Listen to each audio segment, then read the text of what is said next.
Silk এটাকে আল্লাহ তাআলা হারাম করেছেন, কিন্তু পুরুষরা এখন সিল্ক পরেন তো পরেন। সিল্কের জামা দেখেন না আপনারা, সিল্কের জামা বাজারে যেসব সিল্কের জামা পাওয়া যায় বেশিরভাগ এগুলো 2 নম্বর, অতএব এগুলো পড়লে অসুবিধা নেই। কথা বুঝে আসছে?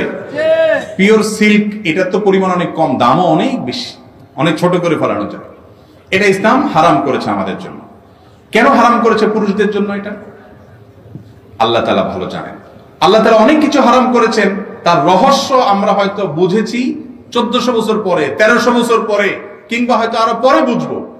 ইসলাম অনেক নির্দেশ করেছে, যে নির্দেশের যৌক্তিকতা পৃথিবীর মানুষ অনেক পরে বুঝেছে, কিন্তু সৃষ্টিকর্তা যা বলে সেটাই যৌক্তিক, আমাদের বুঝে আসুক আর কি কল্যাণ আছে তার সব যদি আমি বুঝে যাব। অনেক সময় অনেকে প্রশ্ন করে, হুজুর আল্লাহ এটা কেন হারাম করছে? আরে ভাই, আল্লাহ কেন হারাম করছে এটা যদি আপনি বুঝে যান, আল্লাহর সব হারাম যদি আপনি ধরে ফেলতে পারেন, এই জন্য এটা হারাম, এই জন্য এটা হালাল, সব যদি আপনি বুঝে যান, তাহলে আল্লাহর সাথে আপনার পার্থক্য কি থাকলো?